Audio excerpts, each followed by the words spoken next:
The notice came on a Tuesday. Plain paper, neat handwriting, 9 days. Marin Calloway read it once, folded it, set it on the workbench next to her father's hammer. Then she lit the forge, because that was what you did. That was what he had taught her. You don't sit with a problem until it gets bigger than you. You name it. You give it a shape.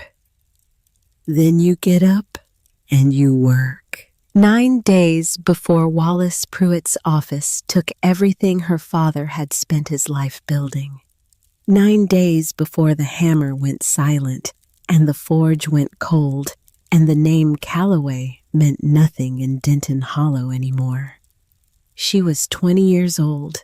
She had $1.30 in a tin on the shelf.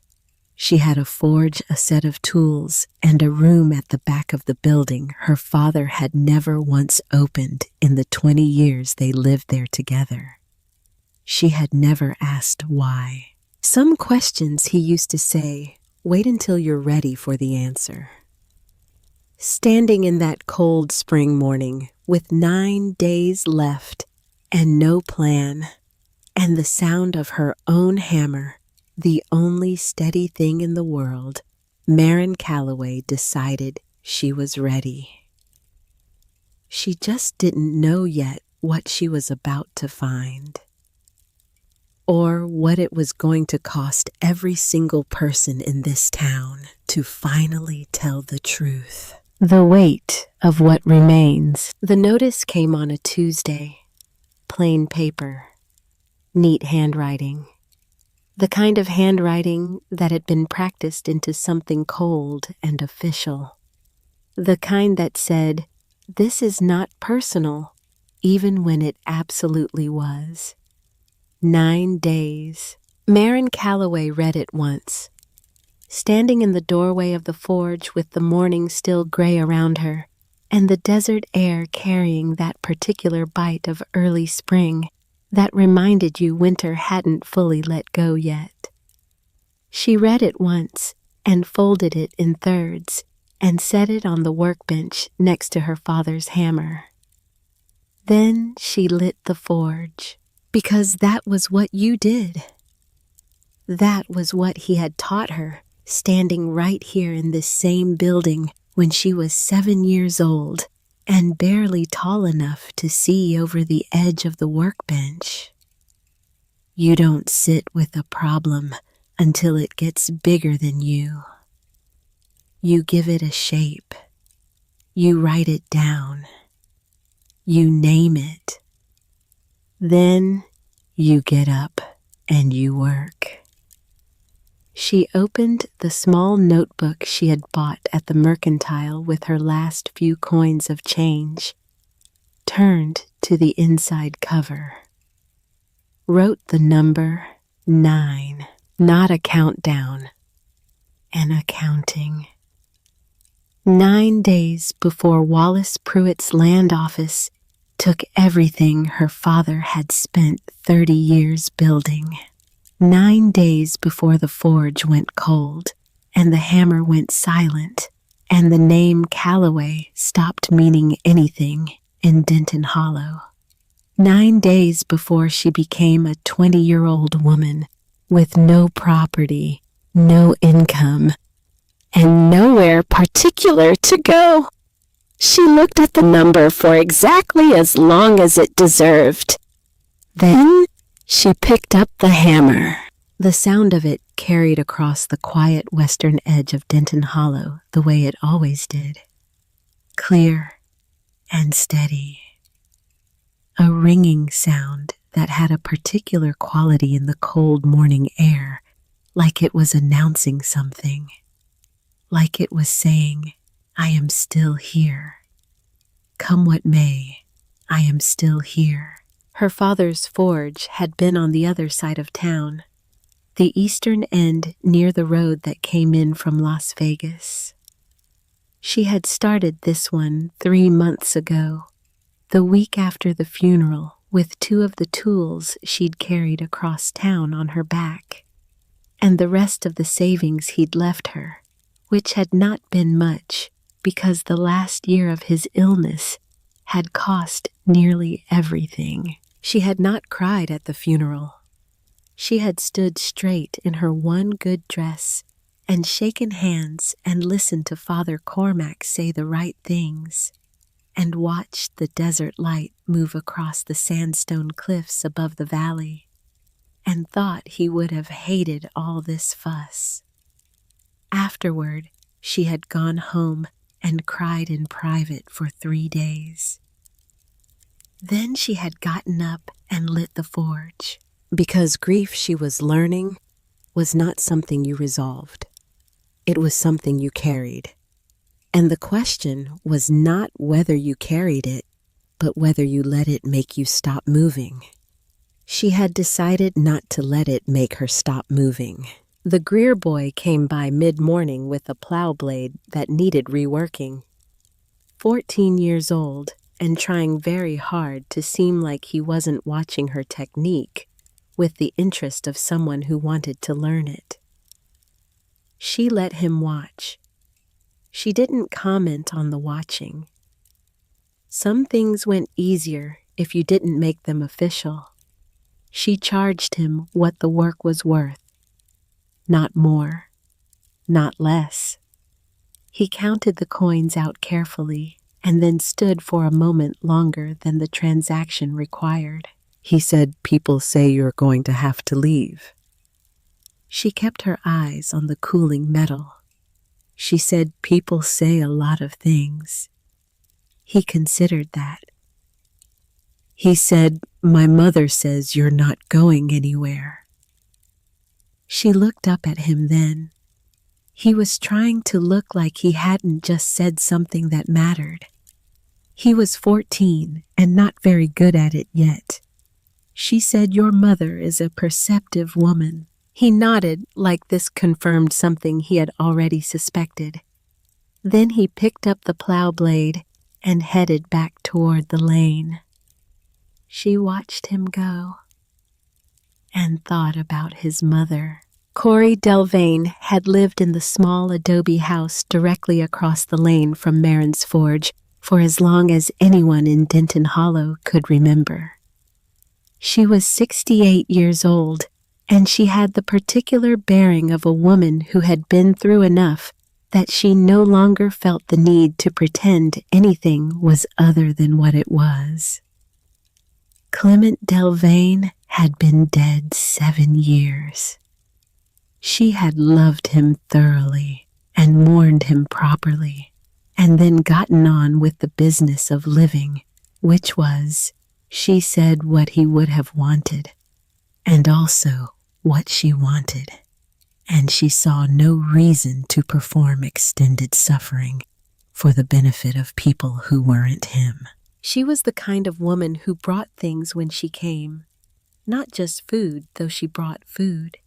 She brought observations, insights, questions she didn't quite ask directly, because she had learned over 68 years that the questions you didn't quite ask directly were often the ones that did the most work. She appeared at the forge door at noon with a loaf of bread she had baked that morning, and the look on her face that meant she had something to say that she was going to say sideways.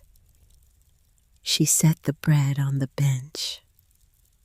She said, "Your father never opened that back room." Marin was cleaning the face of the hammer. She kept doing that. She said no. He didn't. Corey looked at the door at the back of the forge, the one that was set into the adobe wall and had been sealed. Marin assumed before her father acquired the building.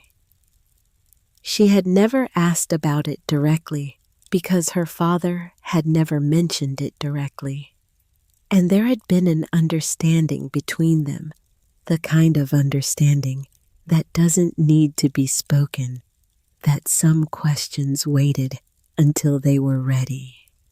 She had not decided yet that the question was ready. She said he kept the key on him. I found it with his things. Corey said I know. Marin looked at her. Corey said he told me about a year before he got sick. He said, Corey, when the time comes, make sure she looks in that room. Marin set the hammer down. She said he told you that. Corey said he said you'd know when the time was. He said you'd figure it out on your own. But if you needed a push. She left the rest of that sentence hanging in the air, like she was talking about something else, and the actual point was just going to have to find Marin on its own. Marin looked at the bread. She looked at the door. She said, 9 days is probably the time. Corey said, I would say so, yes. She picked up her bread basket and walked back across the lane without elaborating. Because she was Corey Delvain, and she had just done exactly what she came to do, and she saw no reason to stand around watching it take effect. Marin stood in the forge for a while after she left, looking at the door. Her father had spent 20 years in this building, 20 years in Denton Hollow, in this valley under these sandstone cliffs that went rose and gold and amber depending on the time of day and the angle of the light. He had come here from Pennsylvania after the war with a set of tools and a particular quietness that she had always understood as grief, and had later understood as something more complicated than grief. Something that had been through fire and come out the other side and was now just very clear and very still. He had raised her alone. He had taught her everything he knew. He had made her practice until her arms ached and her hands blistered, and she wanted to quit. And every time she wanted to quit, he had said, You're almost there, Marin. Just a little further. She had never quite figured out if he was talking about the metalwork. She picked up the key from the shelf where she had set it the day she found it among his things. Small iron key worn smooth, the kind that had been handled so many times. It had taken on the shape of the hands that held it. She walked to the back of the forge. The door was plain pine sealed at the edges with what looked like old wax. Not locked, actually, just set aside. Kept. She fit the key in the lock anyway, turned it, heard the mechanism release. Then she pushed the door open. The room inside was small. Stone walls, no window. The smell of very old wood and something faintly mineral like dry desert air that had been sitting still for a very long time. In the center of the room, on a rough wooden shelf, sat a box. Not large, dark wood, very old, the kind of craftsmanship that belonged to another century and another set of hands entirely. There was something mounted on the lid, a small worked piece that caught the light from her lantern and held it. Mother of pearl. Set in a pattern she didn't recognize. Next to the box, a wrapped bundle. Canvas oilcloth over that tied with cord that had gone stiff with age. And next to that, a single folded piece of paper. Her name. Her father's handwriting. She picked up the paper first. She unfolded it. 3 lines.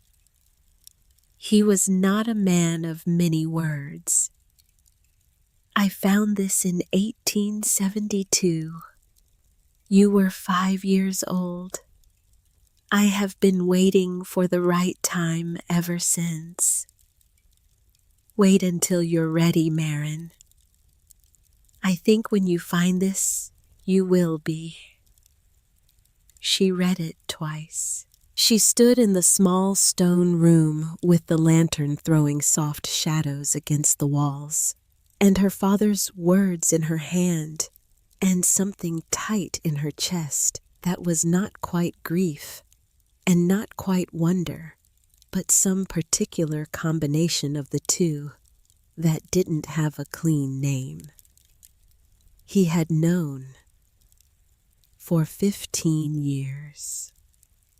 He had known, and he had waited, and he had trusted her to find it at the right moment. She picked up the wrapped bundle, unwrapped it carefully. The oilcloth was intact, the canvas beneath it still sound. She untied the cord and peeled back the layers and found inside a document. Parchment. Old. The kind of old that meant it had survived things most paper did not survive. The ink was faded, but legible in a careful hand in Spanish. She could not read Spanish. She picked up the dark wooden box, opened it. Inside, nestled in cloth that had once been fine and was now simply preserved, was what appeared to be a small reliquary. The kind she had seen once in a church illustration in a book from Father Cormac's library. A vessel for something holy, made with intention, made to last. The mother of pearl on the lid caught the light again, and for a moment she just stood there, holding it, feeling the weight of it. Something that had been made by hands long dead, kept through a century of everything entrusted to whoever was standing in this spot at the right moment. She carried everything out to the workbench. Then she went across the lane and knocked on Corey Delvane's door. Corey opened it and looked at Marin's face and said, "Come in." She spread everything on Corey's kitchen table. The parchment, the reliquary, the small note in her father's handwriting. Corey put on her reading glasses, the wire-rimmed pair she kept on the chain around her neck, and looked at the parchment for a long time without speaking. Then she said, "I can read some of this." Marin said, "I know you can. That's why I came to you first." Corey looked at her over the glasses. "She said your father taught you that." "Marin said he taught me to know what I didn't know and find someone who did." Corey looked back at the parchment. Her finger moved along the lines slowly. She read under her breath, translating haltingly, pausing at words she wasn't certain of. Her Spanish was not perfect. It was 30-year-old functional Spanish from a woman who had grown up near the territorial border and learned it because it was useful, not because it was formal. But it was enough. After a while, she sat back. She took her glasses off. She said, "This is a land grant, Spanish crown, signed in 1791. Marin waited. Corey said it covers the Harlan Valley, all of it. Every parcel that Harlan Valley Land Office has been collecting rent on for 20 years. Every property Wallace Pruitt has issued notices against. All of it falls within the boundaries of this document." The kitchen was very quiet. Marin said, if it's genuine.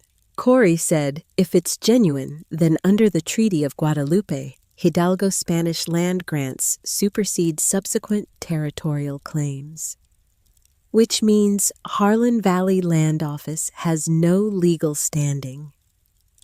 Not over your property, not over any property in this valley. She set the parchment down. She said it quietly. Like a fact, like something that had been waiting to be said for a very long time and had finally found a room where it could be spoken plainly. Marin sat with that for a moment. She said, who was Brother Amon Reyes? Corey's expression shifted. Something moved across it that was not surprise, but something older than surprise. Recognition. The look of a woman who had been carrying a story and had been waiting, maybe without quite knowing she was waiting for someone to ask the right question. She said, "Where did you see that name?" Marin said, "The journal. In the box. It's signed by him." Corey was quiet for a moment. Then she said, "Sit down. I'm going to tell you something I haven't told anyone in a very long time."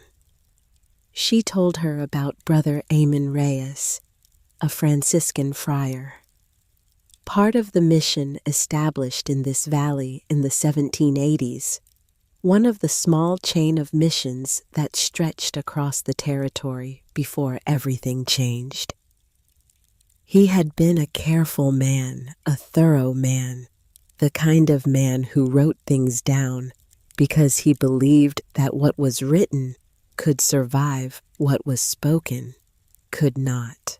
In 1791, when the mission was failing and the order was pulling back, and the people who had built their lives around the mission's presence were being pushed to the margins, Brother Amon had done something deliberate. He had taken the land grant that the Spanish crown had issued for the valley, a document that recognized the rights of the people living there.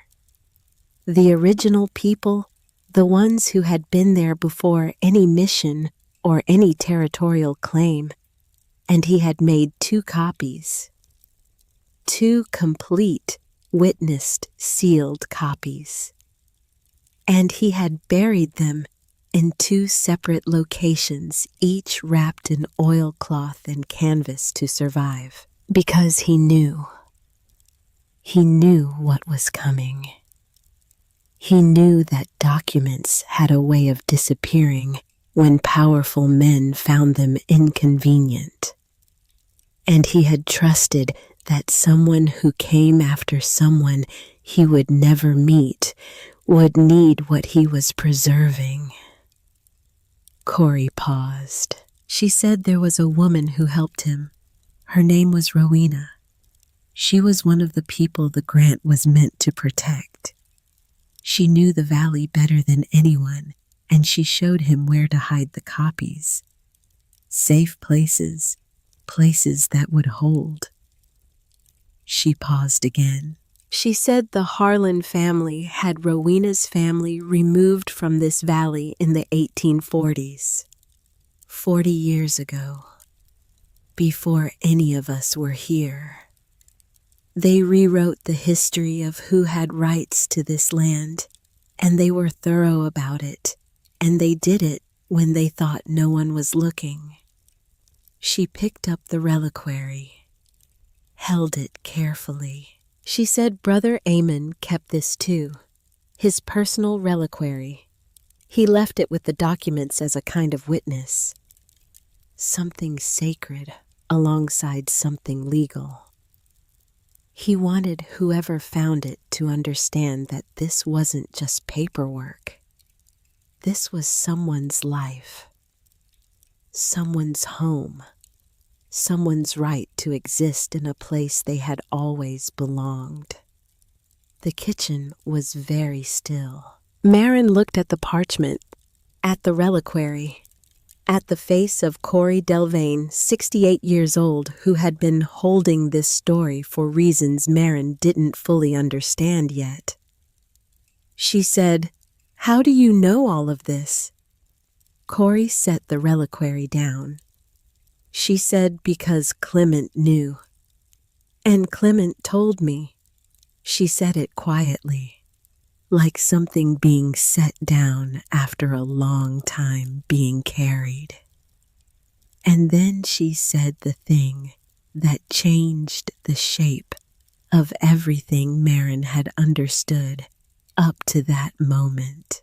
Clement Delvane had known about the bending of the law in Harlan Valley for most of their marriage, not because he had done anything wrong, because 14 years ago in 1873, a man had come to their door in the middle of the night, a man who had worked for Pruitt's office for 6 years and had finally reached the point where the weight of what he knew was more than he could carry. He had come to Clement because Clement was the kind of man people came to. Solid, quiet. The kind of man who kept his word absolutely. The man had told Clement everything about how Harlan Valley Land Office had been collecting on land it had no legal right to administer. About a document, a Spanish land grant that the Harlan family had known about for decades. About a copy of that document they had located and destroyed in 1864, during the confusion of the war years when no one was watching territorial land records carefully. About the fact that according to the family's own internal records, Brother Amon had made 2 copies, and the second one had never been found. Clement had written it all down. That same night, every word the man had told him, signed and dated, because he was the kind of man who knew that what was written could survive what was spoken, could not. Corey stopped. Her hands were folded on the table, very still. Marin said, "Where is that document now?" Corey said, "I don't know. He never told me where he kept it. He said he had put it somewhere safe, somewhere nobody would think to look. He died in 1880, and I never found it, and after a while, I stopped looking because I didn't know what I would do with it alone." She looked up. She said, "I knew your father had found something. He never told me what. He never told me where. But the way he looked the last few months, the way he talked about you, I knew he had found a piece of it. I knew he believed you were the right person to carry it forward." She was quiet for a moment. Then she said, "He was right about that. He was right about most things." Marin sat very still.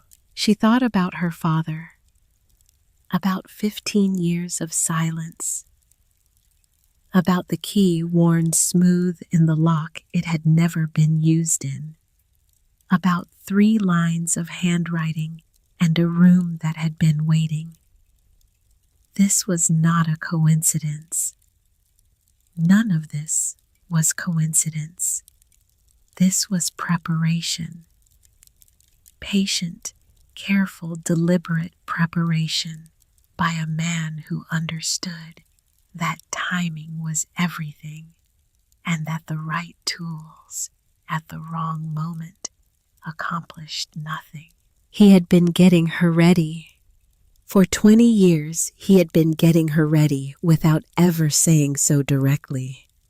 The forge work, the discipline, the patience, the way he had taught her to look at a piece of metal and see not what it was, but what it could become if you handled it correctly.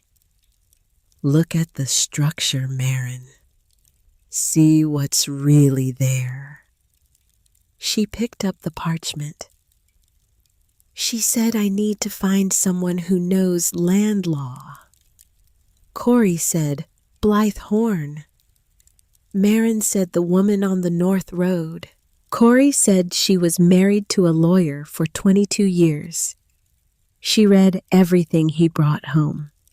She has a better grasp of territorial land law than most men who practice it formally. And her brother is a retired federal judge in Santa Fe.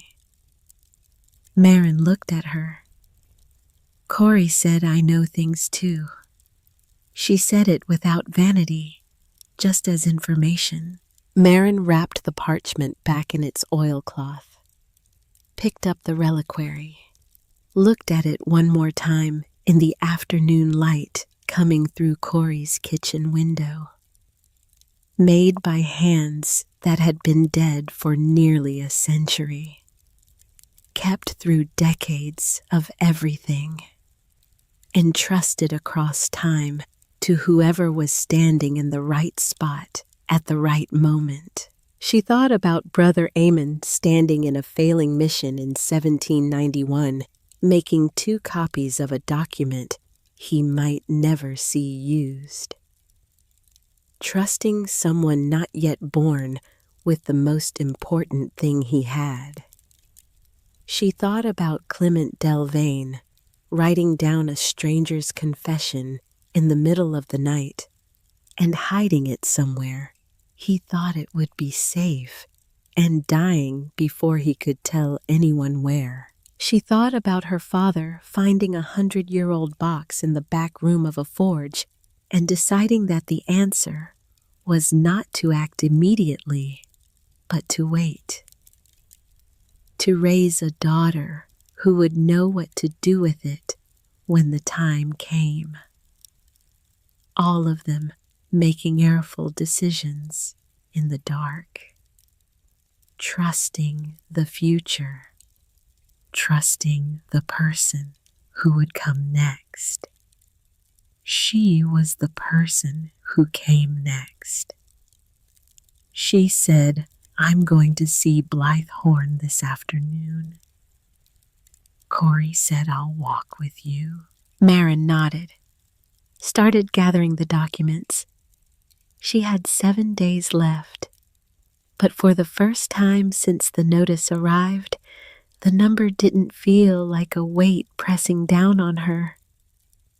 It felt like a dimension, a shape, something she could work with. She was 20 years old. She had a parchment from 1791 and a forge that rang clear in the morning, and a 68-year-old woman who was going to walk beside her down a New Mexico Territory road to find a woman who understood land law. There were worse starting positions. She had been in worse starting positions, in fact, more than once. She picked up her father's hammer from the workbench, not knowing quite why she did it, only that it felt right to have it in her hand as she walked out the door. It had always been the right weight. It had always told the truth about where things stood. Some tools were like that. She put it in her canvas satchel. She walked out into the afternoon light. Blythe Horn lived on the North Road in a small adobe house set back from the lane behind a low wall of river stones that her late husband had laid. She said every stone by hand, which was the kind of thing a man did when he was too stubborn to hire help and too particular about the results to let someone else be imprecise about it. She answered the door before they knocked, which suggested she had been watching the lane. She was 55, slight, with the sharp eyes of someone who had spent 30 years reading fine print in poor light. She looked at Marin, looked at the satchel, looked at Corey. She said, "Come in, I'll put water on." Marin laid the parchment on Blythe Horn's kitchen table. Blythe read it. She read it for a long time.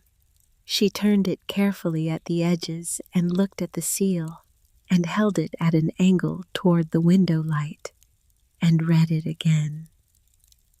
She did not speak while she read. She had the focused quiet of someone who was doing a serious thing and took serious things seriously. Then she set it down. She said, "This is genuine." Marin said, "You can tell that." Blythe said, "My husband spent 6 years fighting a Spanish land grant case in Albuquerque. I know what these look like when they're real, and I know what they look like when they're not. This is real. The seal is the right period. The language is the right formulation." The surveying methodology described in the boundary section is consistent with Spanish Crown practice in the 1780s. She said this covers the entire valley. Marin said yes. Blythe said, "Under the Treaty of Guadalupe Hidalgo." "You understand what that means." Marin said, "I think so." Blythe said it means Harlan Valley Land Office has no legal standing on any property within these boundaries.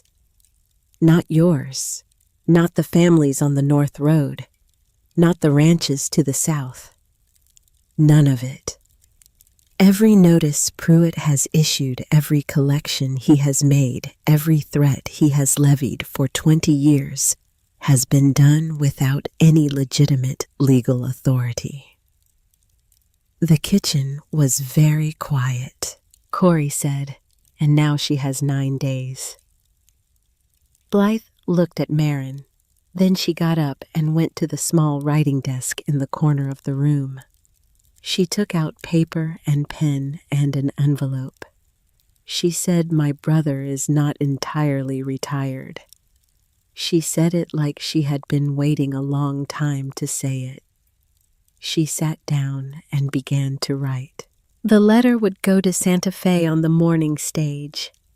6 days there and back if the road was good, which left a margin of exactly nothing and required everything to work the first time. Marin watched Blythe write. She thought about Wallace Pruitt in his office at the center of town. His polished desk, his severe stacks of paper, his wool suit, and his flat, efficient signature on every notice he had issued in 20 years. The same practiced hand, the same absence of apparent feeling, the same performance of legitimacy maintained so long that perhaps even he had forgotten it was a performance. She thought about what Corey had told her, about the Harlan family's internal records, about 1864, about the deliberate destruction of a document, about 20 years of collections built on a foundation that someone at some level had known was fraudulent. She thought about a man who had spent his whole career never holding a deed in his own name. She didn't understand Pruitt yet. She didn't have the full picture of him.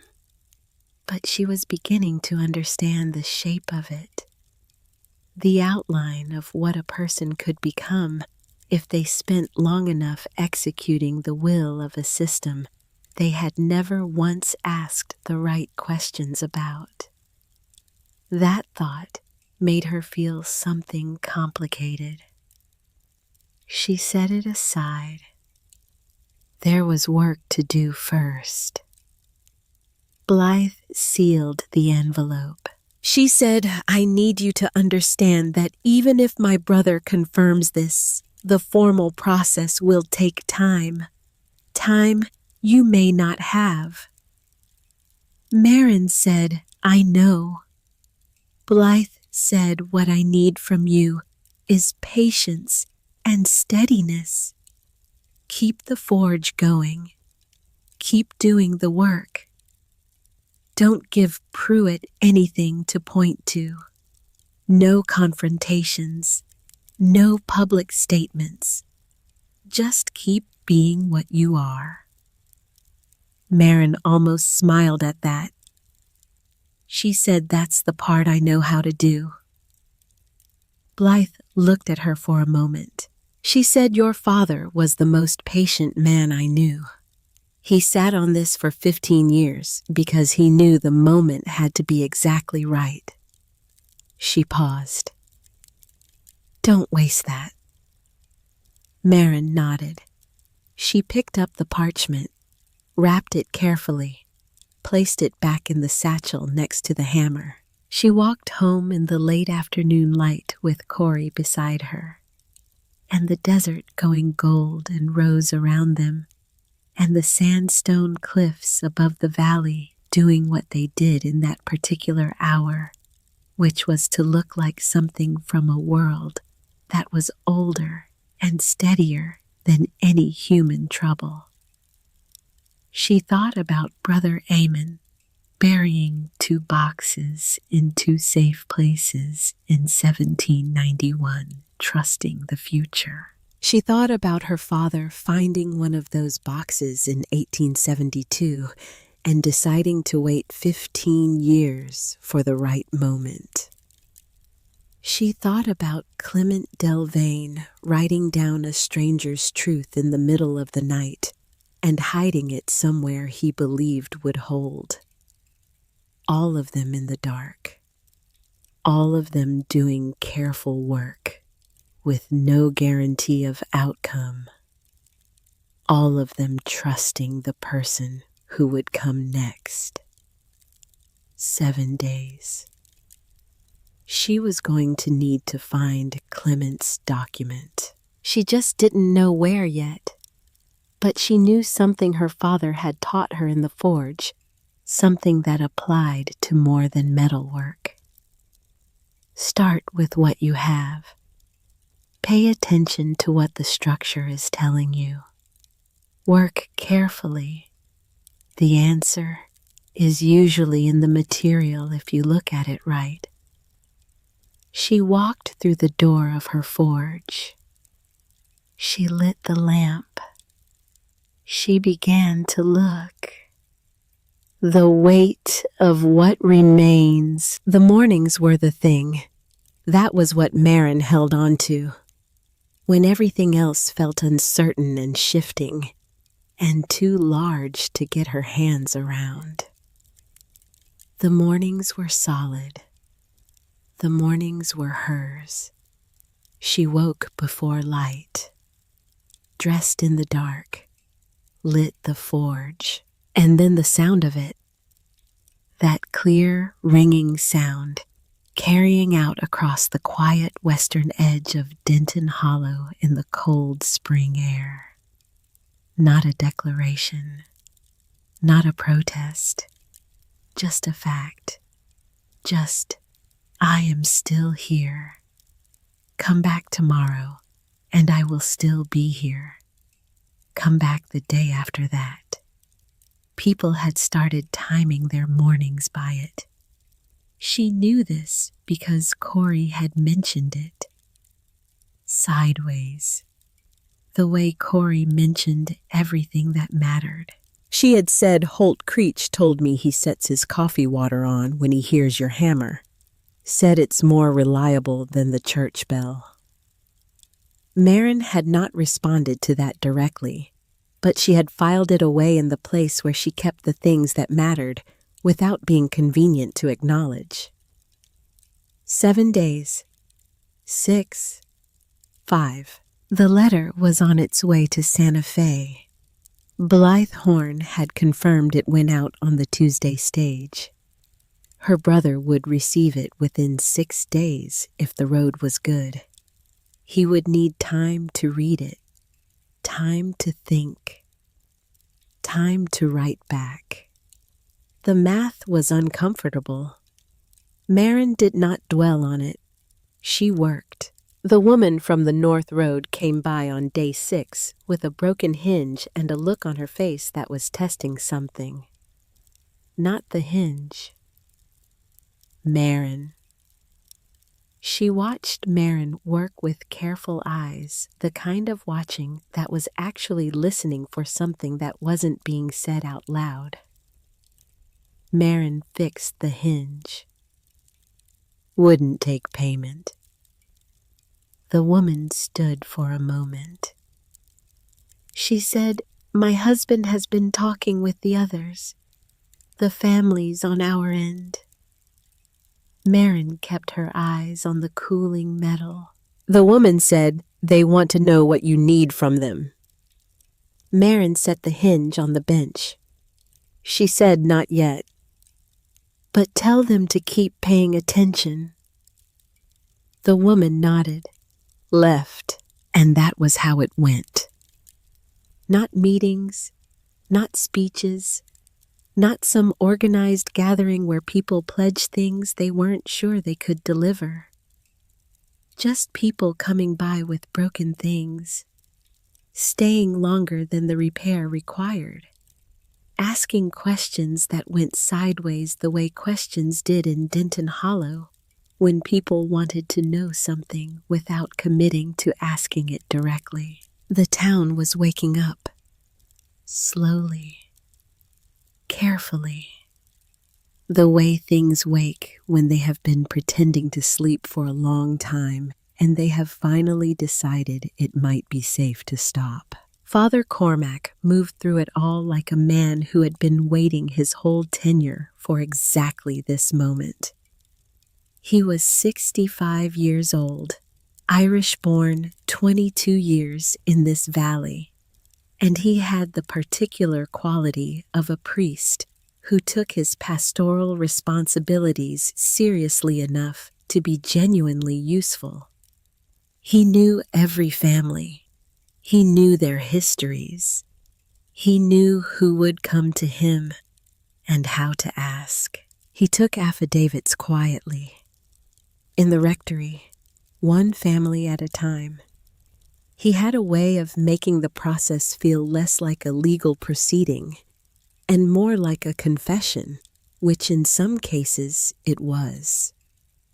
People had things they had been carrying, things they had known or suspected or witnessed over 20 years of Wallace Pruitt's administration of the valley.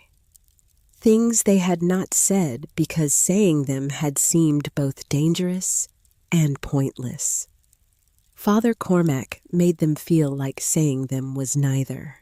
Holt Creech did what Holt Creech did. He talked to people, which was notable because Holt Creech famously did not talk to people, or at least not in the way most people understood talking.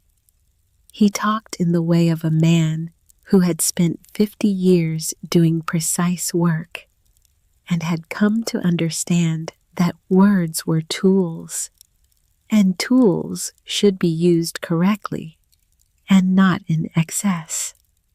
He talked to every rancher and farmer and tradesman within 5 miles about the nature of Spanish land grants and the history of prior claims and the Treaty of Guadalupe Hidalgo. He used approximately 11 words per conversation. Every single person he spoke to listened as if he had said 1,100. Because Holt Creech had never been wrong about anything structural in his entire life, and they saw no reason to start doubting him now. Corey Delvain did what Corey Delvain did. She sat with women in their kitchens and she talked.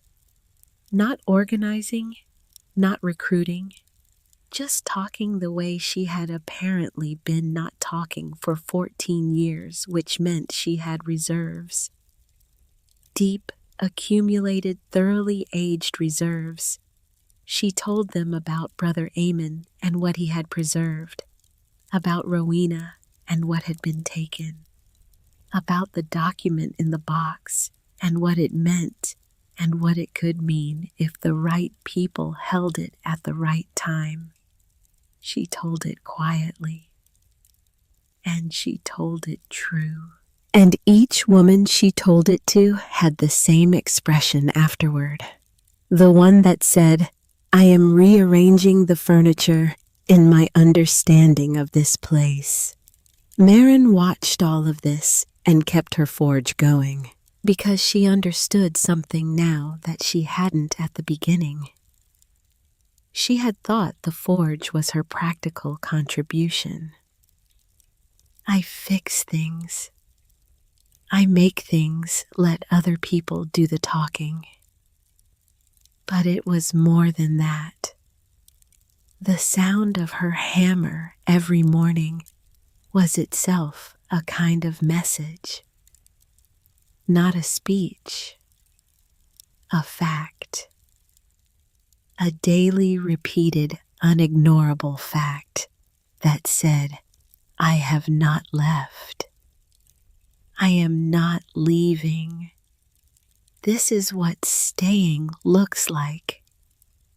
She needed that to be true, because on day 5, Wallace Pruitt made his move.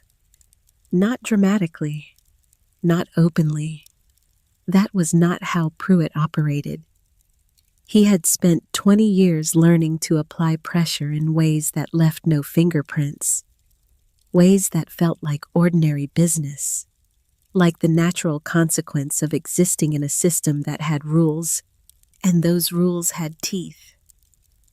He sent his man around to 3 families, not the ones who had spoken to Father Cormac. Not yet. The ones adjacent.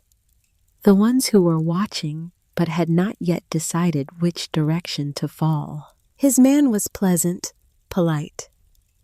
He arrived at reasonable hours and drank the coffee he was offered and talked about practical things, about accounts, about the history of good faith arrangements between the land office and the valley's residents, about the nature of debt and how it accumulated, and how the office had always been willing to work with families who demonstrated cooperation. He did not threaten. He reminded. And 2 of those 3 families, quietly the next day, sent word to Father Cormac that they would not be providing affidavits after all. Marin heard about this from Corey on the morning of day 5. She was working. She kept working.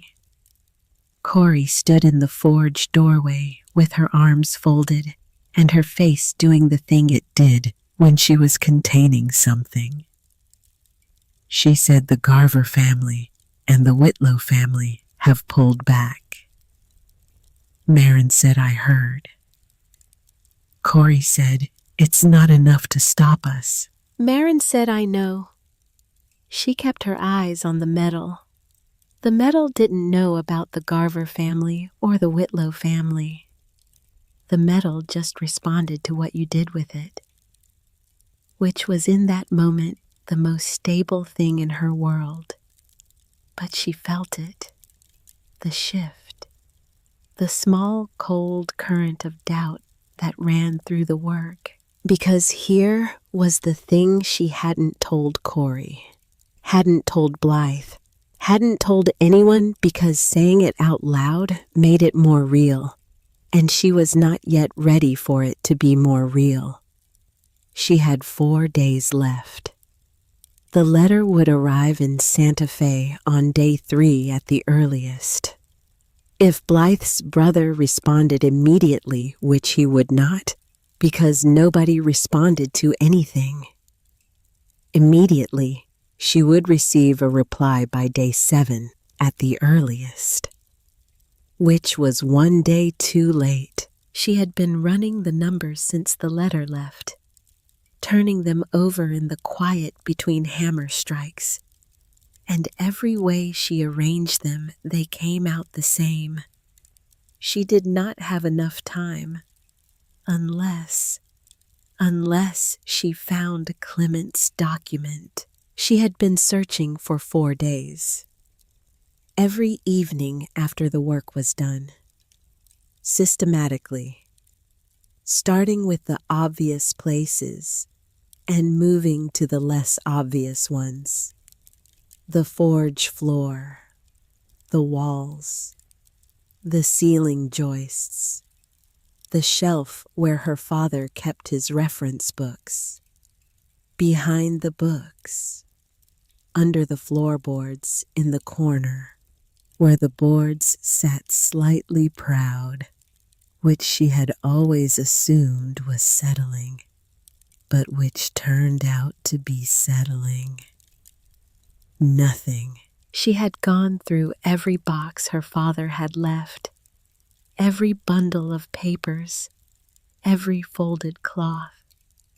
She had looked in places that seemed too small, and places that seemed too large, and places that seemed too obvious, and places that seemed too obscure. Nothing. She was running out of obvious places, which meant she thought that Clement hadn't chosen an obvious place. He had chosen a place that looked like something else. The way her father had taught her to look for structural weaknesses in metal, not where the damage looked like damage, where it didn't look like anything. She was thinking about this on the afternoon of day 5, when Pruitt's second move arrived. A notice, formal, hand-delivered by the same uncomfortable young man who always ran Pruitt's errands. This one was not an eviction notice. It was a notice of an outstanding tax assessment on the forge property, filed according to the document 3 years prior, apparently unresolved. She had never received this notice before. Neither had her father, as far as she knew. Because it had not existed 3 years prior, she understood immediately what it was. An additional pressure point. A second legal mechanism being deployed alongside the first. 2 things running at once, so that even if she found a way to address the eviction, she would have another problem waiting behind it. She read it twice. Set it next to the 9 days notebook. Said nothing. That evening, she went to Blythe Horn. Blythe read the assessment. Her face went very still in the way that faces go when someone who knows a great deal about something sees something that offends that knowledge. She said, "This is fabricated." Marin said, "I know." Blythe said, "He's scared." Marin said, "Good." Blythe looked at her. She said, "Scared men make mistakes, but they also make messes. Be careful." Marin said, "I am always careful." Blythe said, "I know. But this is a different kind of careful than running a forge. This is the kind where you have to think 6 moves ahead and assume the person across from you is also thinking 6 moves ahead." She paused. She said, "My brother will respond." "He will. He just needs time we don't quite have." Marin looked at the fabricated notice. She said, "I'm looking for something. Something Clement left." He hid a document, a written record of what Pruitt's man told him in 1873. "If I can find that and combine it with Father Cormac's affidavits, your brother's confirmation, and the parchment." She stopped. We don't need Pruitt to give us anything. We have enough to go to Santa Fe without him." Blythe was quiet. She said, "Where have you looked?" Marin said, "Everywhere, obvious." Blythe said, "Then look somewhere that doesn't look like anywhere." Marin almost smiled. She said, "That's what my father used to say about finding stress fractures in iron." Blythe said, "Smart man." She walked home in the dark. The desert at night in New Mexico territory was its own thing entirely. Not frightening, just large. The sky went so deep you could feel the depth of it, feel the stars as distances rather than lights. And the silence was the kind of silence that wasn't empty, but full. Full of old things. Full of time. She thought about Clement Delvain, 72 years old, walking into this forge in 1873 looking for the right place. She thought about what kind of man he was. Corey had described him carefully over the months Marin had known her. Not as a story, more like ongoing observations. Things she said when something reminded her of him. Clement would have known how to handle that. Clement always found the right place for a thing. He had the eye for it. He'd been a carpenter before he was anything else. Before the ranch. Before the family.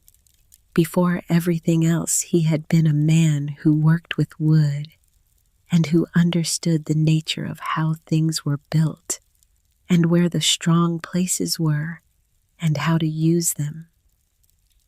He had built things that lasted. He had hidden something in a place he believed would last. She stepped into the forge and stopped. She stood in the doorway with the lantern in her hand and looked at the room the way she hadn't looked at it for a long time. The way she looked at a piece of metal when she was trying to find the flaw. Not looking for what she expected, looking for what was actually there. The forge itself. Brick and iron built by someone before her father owned this building, solid and old and well made. The workbench. Her father's workbench, built by her father's hands, which she knew because she had watched him build it when she was 9 years old. The shelves, the floor, the walls. Adobe brick. Old. The whole building was old, older than her father's ownership of it, older than his presence in Denton Hollow. The previous owner before her father had been a man named Cutter, who had used it as a storage building. Before that, it had been something else. The walls had history in them she didn't know. She walked to the back wall, the one opposite the sealed room door. She held the lantern close. Adobe brick mud mortared the work of hands she would never know. But in the lower left section of the wall near the floor, there was a stretch of mortar that was slightly different from the rest. Not dramatically. Not in a way you would notice unless you were looking for it. The color was barely a shade lighter. The texture was marginally smoother. More recent. Not by years, by decades. She knelt down. She pressed her palm flat against the section. It gave. Not much. Just a whisper of give. The slight difference between something that was solid all the way through and something that was solid except for a space behind it. She sat back on her heels. She thought, of course it was the wall. He was a carpenter. He understood walls. He understood how to open them and close them and make them look like they had never been touched. She got her father's flat chisel. She worked slowly, carefully, the way he had taught her to work when precision mattered more than speed.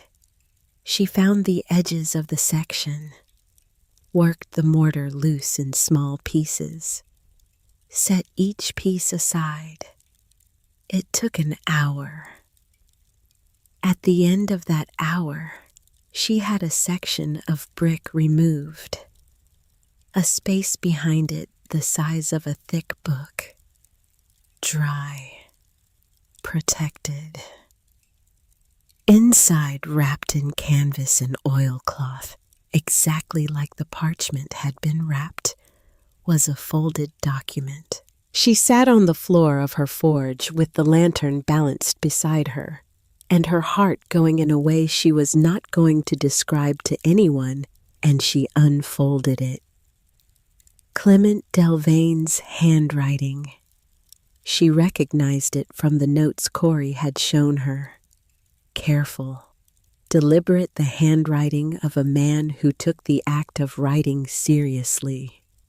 Dated March 4th, 1873. His full name, signed twice. Witnessed by one other name she did not recognize, who must have been the only other person Clement had trusted enough. And then a full account. Complete, names, dates, specific admissions. The Harlan family had located and deliberately destroyed the first copy of the Spanish land grant in November of 1864. They had done so knowingly. Their own records, which Pruitt's informant had seen personally, documented the existence of a second copy and their ongoing inability to locate it. Every collection made on every property in the valley after 1864 had been made by people who knew who had documented evidence that they knew that they had no legitimate legal authority to collect it. She read it 3 times. She sat on the floor for a while after that, not crying, not triumphant, something quieter than both of those, something that felt like the moment after you've been carrying a heavy load for a long time, and you finally put it down, and your body is just trying to figure out what it weighs without it. She thought about Clement Delvane. Walking into this forge in 1873, probably at night, probably while her father was at the other end of town, and the building was dark. Removing a section of the wall, making a space, placing something there he believed would last. He had never told anyone. He had carried it alone for 7 years and died with it, and trusted that the wall would hold and that someone would eventually look in the right place. She thought about all of them, the ones who had done careful work in the dark, with no guarantee, trusting the future with the most important things they had. Brother Amon in 1791, Clement in 1873, her father for 15 years, all of them making something, all of them preserving something, all of them saying this matters. Whoever comes next, this is going to matter to them, even if they don't know it yet. She folded the document, placed it in her satchel next to the parchment. She went to bed. She did not sleep well. The next morning, she was at Corey's door before sunrise. Corey opened it immediately, which meant she had been awake, which meant she had not slept well either. She looked at Marin's face, then at the satchel, Then she stepped back from the door without speaking. Marin came in. She put Clement's document on the table. Corey sat down slowly. She reached out and touched the edge of it. Just the edge, with 2 fingers, very gently. The way you touch something you thought you had lost. She said where? Marin said the back wall of the forge, left section near the floor. He did good work. I almost missed it. Corey was quiet. Marin said he signed it twice and had a witness. Corey, this is enough.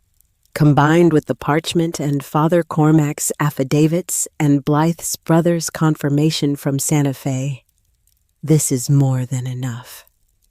We don't need Pruitt to give us anything. Corey said the timing. Marin said, I know. 3 days. Corey said, Blythe's brother may not respond in time. Marin said, I know. They sat with that for a moment. Then Corey said, What do you need? Marin looked at her. She said, I need to get this to Blythe today. She needs to send it to her brother with a second letter explaining what we have now. And I need Father Cormac to know that whatever happens in the next 3 days, the affidavits need to be ready to move. Corey stood up. She said, I'll go to Father Cormac. She reached out and put her hand on the document one more time. She said, 14 years. Clement put this there 14 years ago, and it held. She said it quietly, not to Marin, almost to herself, or to him. Marin said he chose well. Corey looked up. She said he always chose well. That was his particular gift, knowing where to put things so they would last. She was quiet for a moment. Then she said, I never told you why I didn't say anything all those years, why I kept quiet even when I knew something was wrong. Marin waited. Corey said it wasn't only fear. I want you to understand that. Some of it was fear, yes. Clement was gone. I was alone. And what could I do alone? She paused. She said, but more than that, I couldn't find the document. I knew he had hidden it. I knew it was somewhere. But without it, all I had was a story a dead man had told me. And stories without evidence are just stories. People in positions of power had made sure of that for a very long time. She looked at her hands on the table. She said so, I kept quiet. And every year I kept quiet, it got easier and heavier at the same time. You know how that is. You know how silence accumulates. Marin said yes. I know. Corey said your father coming here, finding what he found, choosing you. None of that was accident, Marin. He looked at you and he saw someone who would ask the right questions, who would look in the right places, who would do this correctly. She said he was right about that. He was right about most things. Marin felt something shift in her chest, something that had been held tense for a very long time. She said, I'm going to finish this. Corey said, I know. She said it simply, without ceremony, like a fact she had already made peace with.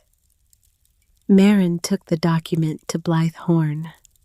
Blythe read it with the same focused stillness she brought to everything legal. When she finished, she sat for a long moment with her hands flat on the table. Then she said, "This changes the calculation." Marin said yes. Blythe said this combined with the parchment is more than sufficient for a federal land commissioner in Santa Fe. My brother's endorsement becomes confirmation, not discovery. He can move faster with this. She looked up. She said, "But we still have the timing problem." Marin said, "I know." 3 days. Blythe said Pruitt is going to act before the letter comes back. He's scared, and scared men in positions of power act preemptively. He'll file something, issue something, try to make the eviction a fait accompli before we can respond. She paused. She said, "Unless we give him a reason to pause." Marin said, "What kind of reason?" Blythe said, "The kind where he understands without being told directly that the ground under him is not as solid as he thinks." She was quiet for a moment. "She said he sent you a meeting request. You know he will." Marin said, "Not yet." Blythe said he will. When he realizes the normal pressure isn't working, he'll want to talk. Privately. He'll want to offer you something, a smaller payment, a delayed timeline, something he can frame as generosity, so there's no record of what he's actually doing, which is trying to make this go away quietly. She looked at Marin steadily. She said, "When that invitation comes, don't go alone." That evening, Marin sat on the step outside the forge as the light went out of the sky. The desert did what it did at that hour. Went rose and gold, and then a deep particular blue that was not like any other blue. The stars came out early. They always did out here. Corey came out of her house and sat beside her without asking, without ceremony, just sat down. They didn't talk for a while. Marin said he put it in the wall. Clement. He put it right there 14 years, and it held. Corey said he would have found that satisfying. Marin said, "What was he like?" Corey thought about that for a moment. She said he was terrible at talking, but he always knew where to stand. You know that kind of person, the kind that doesn't say much, but when something important happens, they're just there, in the right place. She was quiet. She said after we lost the baby, our first, he didn't say anything. He didn't try to explain it or fix it or say the right words, because there aren't right words for that. He just sat with me for 3 days, just there. Didn't go anywhere. Didn't ask anything. She paused. She said, "I've known a lot of people who were good at talking, and one person who was good at staying." Marin looked at the stars. She thought about presence, about what it meant to simply be in a place and stay in it. Not because it was comfortable, not because it was safe, because it was the right place to be, and leaving would be wrong. Her father had stayed, in this valley, in this forge, through illness and debt and the weight of knowing something he couldn't yet use. He had stayed and he had worked, and every morning the hammer had rung out across the desert air like a fact.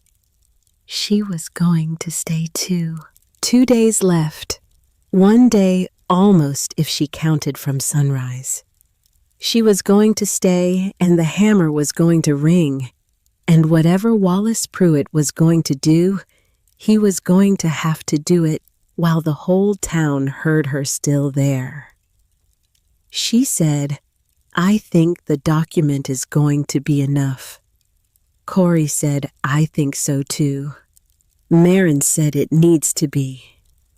Corey said it will be. She said it the way she said things when she had already decided they were true. Inside the forge, the lantern was still burning. The parchment and Clement's document and Father Cormac's growing stack of affidavits were wrapped carefully and stored in the most solid place she had. The back section of the wall she had replaced that morning with mortar. She had mixed herself the same way Clement had mixed his ceiling things in the place built for holding. Tomorrow, the hammer would ring. The day after that, she would find out if it had been enough. The weight of what remains. The note arrived on the last morning. Plain paper, neat handwriting, the same hand that had written the eviction notice 9 days ago. The same practiced cold efficiency. As if the man on the other end of the pen had long ago decided that feeling nothing was the same as being professional. Wallace Pruitt requested the pleasure of her company at the Harlan Valley Land Office at 9 o'clock the following morning, to discuss, as he put it, a mutually beneficial resolution to the current administrative matter. Alone, the note specified. Just the two of them. Marin read it standing in the forge doorway with the early light coming up hard and flat over the mesa line. She read it once, folded it, set it on the bench next to the 9 days notebook, which now had 1 day left in it. She stood there for a moment. Then she went across the lane and knocked on Corey's door. Corey opened it before the second knock. Read Marin's face, stepped back. Marin came in and set the note on the kitchen table. Corey read it. She said, "He wants you alone." Marin said yes. Corey said, "Because alone is manageable. Alone is a conversation he can control the record of. Alone is where things get resolved quietly, and then afterward, nobody quite remembers the details." She set the note down. She said, "Blythe's brother." Marin said, "Not yet. The stage doesn't come back until tomorrow afternoon." Corey said, "So we go without it." Marin said, "We go without it." Corey said, "We." She said it like a statement, like a fact that had already been decided, and she was simply recognizing it. Marin said, "Blythe." "Father Cormac?" "Holt. You." Corey looked at her for a long moment. She said, "He said alone." Marin said, "He says a lot of things." Corey almost smiled. It was the particular almost smile of a woman who has been waiting 68 years for someone to say that exact sentence about that exact kind of man. She said, "I'll tell the others." Marin went back to the forge. She had work to do. 2 repairs she had promised by end of day, and 1 piece she had been shaping for herself, a replacement part for the bellows mechanism that had been giving her trouble for 2 weeks. She worked through the morning with the particular focus that came when you knew something large was coming, and the only useful thing you could do in the meantime was be fully present in the work you had in front of you. The hammer rang out across Denton Hollow.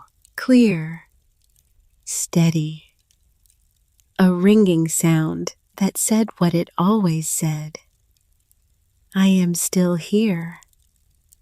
At noon, she stopped, ate bread and a hard-boiled egg, drank water, sat for exactly 10 minutes, then went back to work.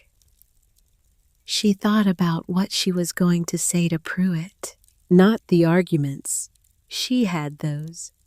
The parchment, Clement's document, Father Cormac's affidavits, the coming confirmation from Santa Fe that she didn't yet have but would have, and that Pruitt didn't know she knew was coming. The legal architecture was solid. She didn't need to rehearse it. What she was thinking about was something else. She was thinking about what Blythe had said, about scared men making messes, about thinking 6 moves ahead. And she was thinking about what Corey had said not recently, but weeks ago, early in all of this, when she was first explaining how Pruitt operated. She had said men like that, they've never been asked to look at themselves directly. They've never been required to name what they're doing. Persistence is easy. Persistence doesn't require bravery. What they can't manage is when someone makes them see it clearly. Marin had filed that away, in the place where she kept the things that mattered without being convenient. She was going to use it tomorrow. She thought about the document she had prepared 2 nights ago, sitting at the table after dark, with the careful handwriting her father had insisted on. 4 paragraphs, plain language, no legal language, just the truth written down clearly with space for a signature at the bottom, a voluntary statement of acknowledgement. Not a confession in the criminal sense, just an acknowledgement that Pruitt had been aware of the prior land claim, that he had been instructed to prevent its discovery, that the administrative challenge against her property had been filed without legitimate legal standing. Just the facts, just what was true, written down in a form that could travel to Santa Fe alongside everything else. She folded it and put it in her satchel, next to the parchment, next to Clement's document, next to the copy of Father Cormac's affidavits that he had given her the day before 22 years of pastoral relationship, compressed into signed testimony from 14 families. She picked up her father's hammer. Not as a weapon. She knew the difference between tools and threats. Her father had taught her that too quietly in the way he taught most things. But it was the right weight in her hand. It had always been the right weight. And tomorrow, she needed to feel it. She set it in the satchel. She went to bed early. She lay in the dark and listened to the desert settle into night around her.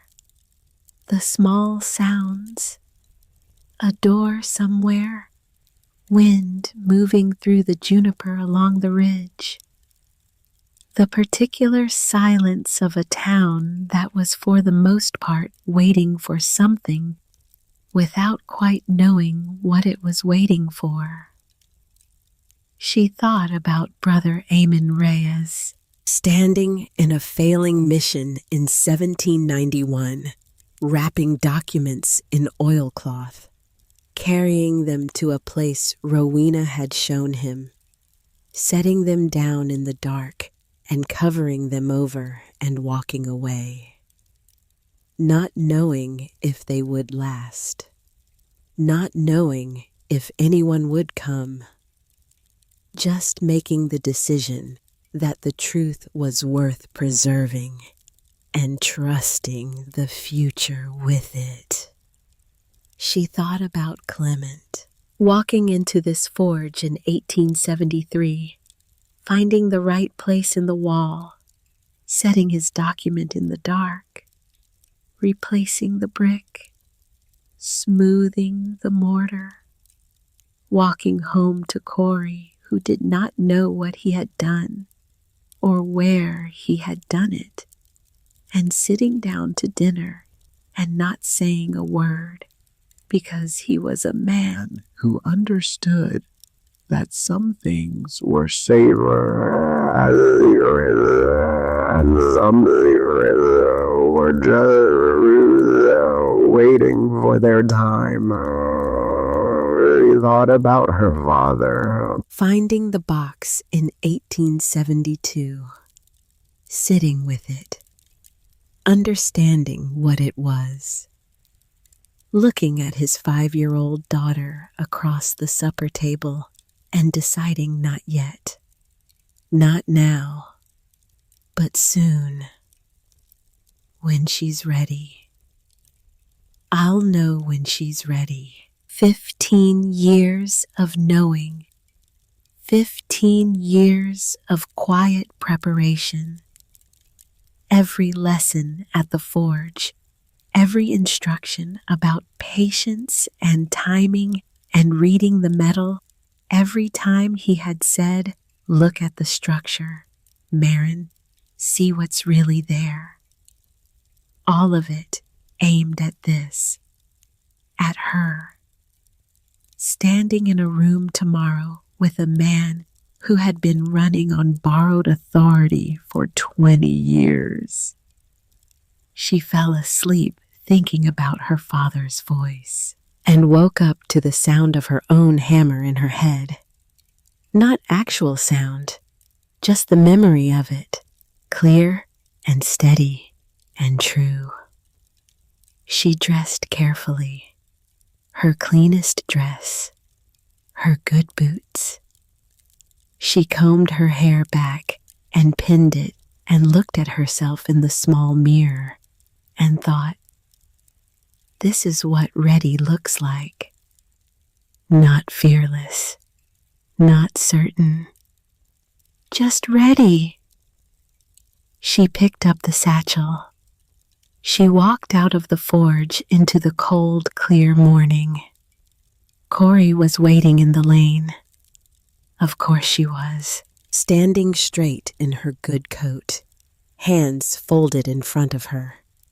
The particular composure of a woman who has made her decision and is entirely at peace with it. 68 years old, all of it present in her face. The grief and the joy and the 14 years of carrying something alone and the relief of finally putting it down and all the ordinary, extraordinary weight of a life fully lived. Marin stopped. She said you didn't have to dress up. Corey said, I know.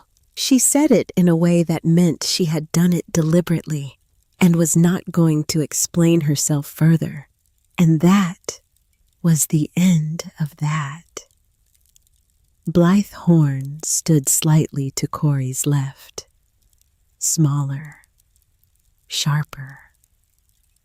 The face of a woman who had spent 30 years reading fine print and had developed a particular economy of expression that meant everything she communicated was intentional.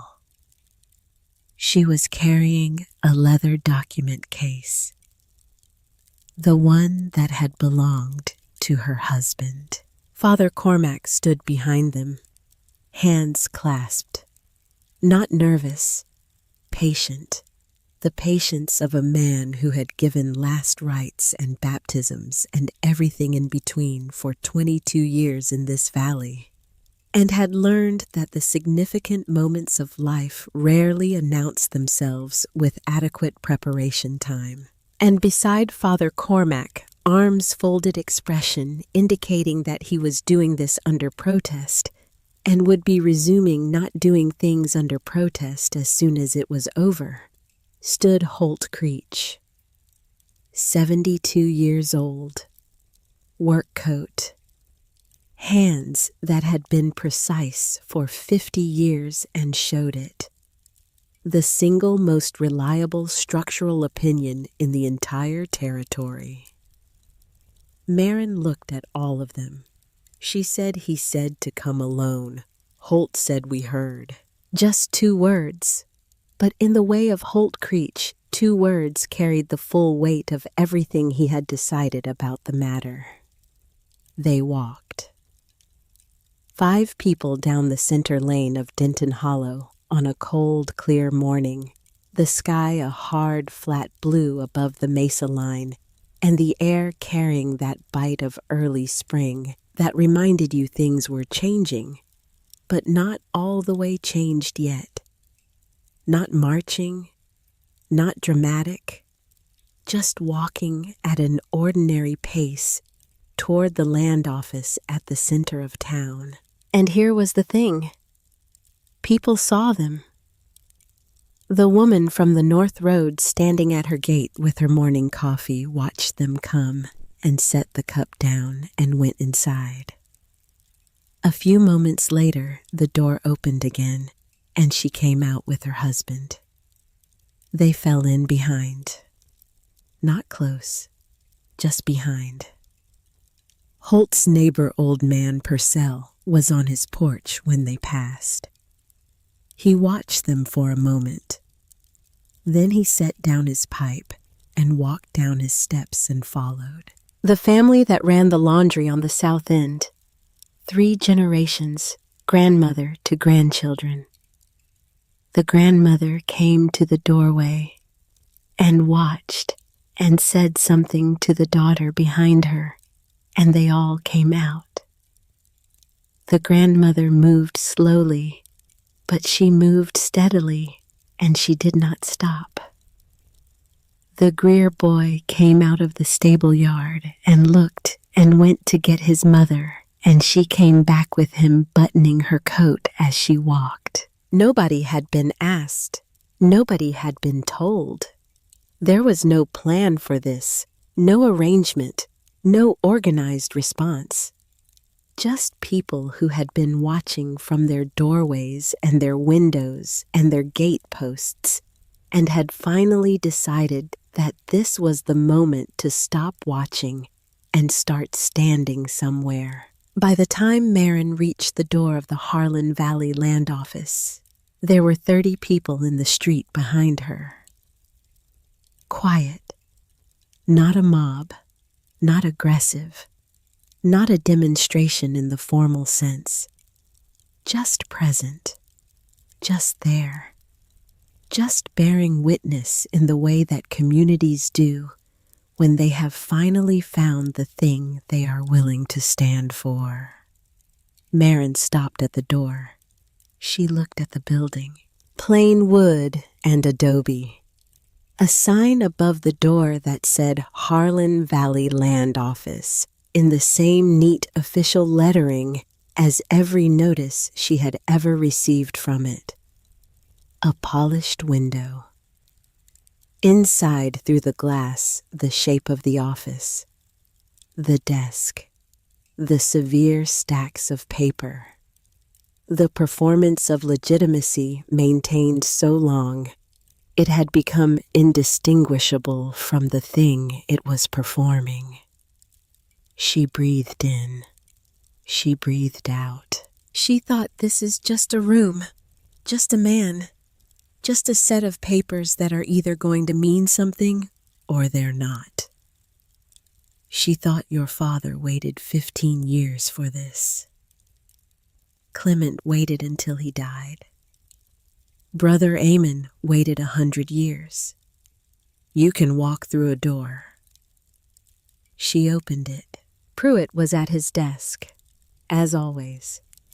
The wool suit, the papers in their precise stacks, the polished wood surface with its single inkwell and its single pen laid exactly parallel to the edge. Everything controlled, everything measured, everything performing the authority it was not sure it still possessed. He looked at the 5 of them, then past them, at the window, at the 30 people standing in the street.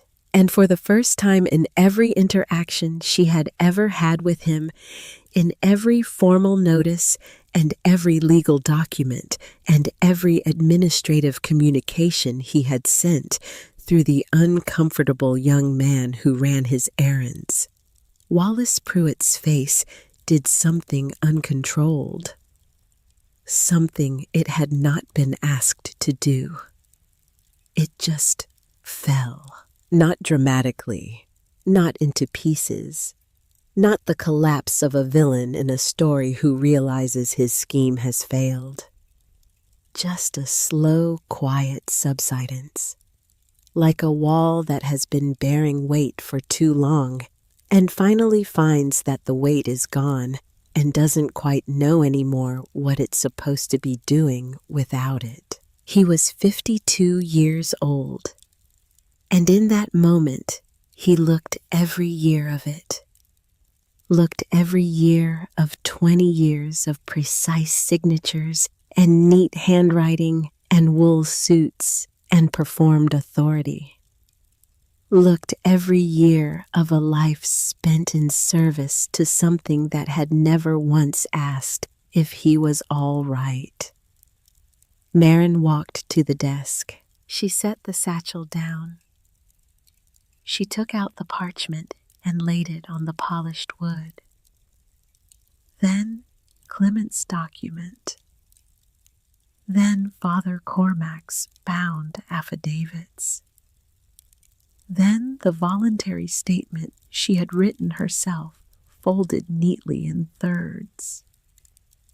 She set her father's hammer on the edge of the desk. She left her hand resting beside it. She looked at Pruitt. He looked at the document, then at the window, then at her. He said very quietly, "You were supposed to take the offer." Marin said, "I know." He said, "I made it fair." She said, "You made it convenient. For you." He looked at the parchment. He said, "Where did you find it?" She said, "My father found it. In 1872. He kept it until I was ready." Something moved across Pruitt's face. Something she couldn't name precisely. Recognition, maybe, or something adjacent to recognition. The look of a man who has just been shown that the game was further along than he realized, and has been for longer than he knew. He said the Harlan family has looked for that document for 23 years. Marin said, "I know. They didn't look in the right place." Pruitt looked at the window again, at the 30 people standing in the street in the ordinary morning, like it was the most natural thing in the world. He said, "There's a second document." It wasn't a question. Marin said Clement Delvane's testimony. March 1873. Your man's full account, signed and witnessed. A pause. Pruitt said, "Where was it?" Marin said, "In the wall of the forge." He was a carpenter. He understood walls. Pruitt was quiet. He looked at his hands on the desk. Still, not reaching for anything, not pushing anything away, just resting there. 2 hands that had signed how many notices, How many claims? How many documents that had cost how many people?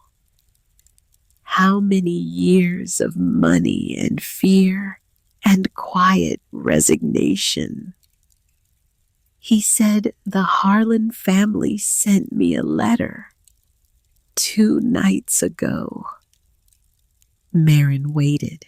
He said they have decided that when this resolves, the administrative irregularities of the past 20 years are to be attributed to the discretion of the local land office, not to family policy, not to family direction, to individual discretion. He said it like reading a sentence from a page, flat, deliberate.